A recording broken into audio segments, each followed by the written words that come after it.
A very quick one. Natara very, very pathetic and very, very sad and unfortunate. And what will I know? Ndone Mekotabe will not understand. Ndone Mekotabe will not understand that these Fulani headers, they have circled us. That is the truth. You know the Fulani, Ndo Chenama, Ndo Kadaha, Ndo Pakarati Mgwemuha.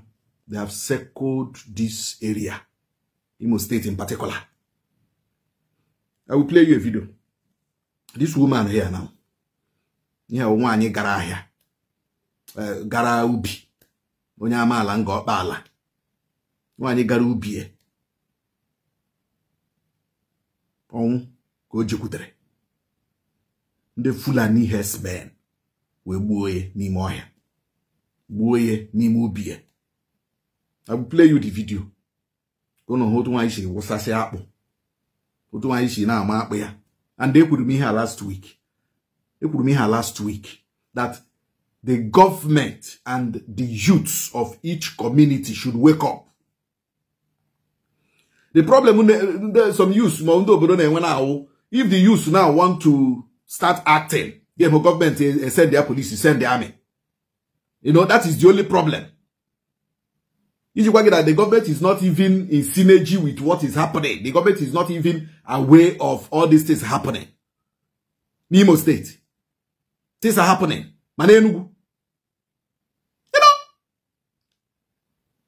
Here I'm again Imo State. Fulani. No, I'm asking you now. Here I'm again Imo State. Fulani. That is when you have a government that have synergy with the people. When you have a government that synergizes with the people. Don't want you to do more. Narenta, Arimo, Wany Grubi, Wany Grawam, Wany Greco, Yena, no me yeri. Wany Gra for survivor. A buffo any more here. Namala, Ngobala, Igbo State. Let me play you the video first. The hand for Shaki.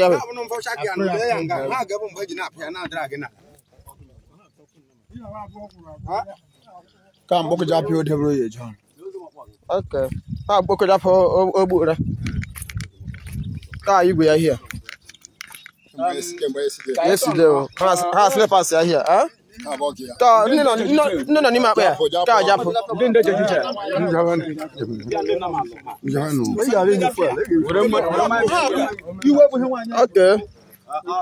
This will happen at Umewo Amala.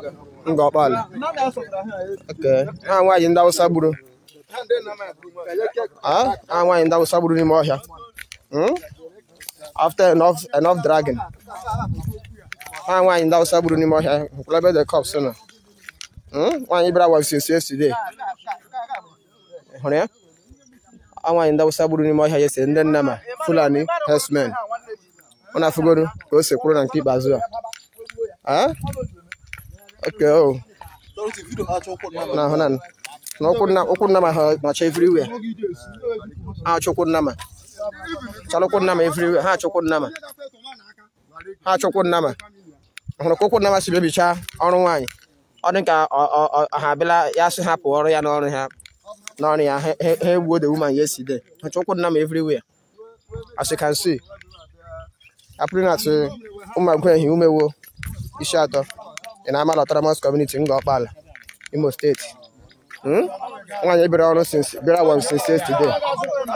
As you can see, when I just over here, maybe everything not here. May God help also.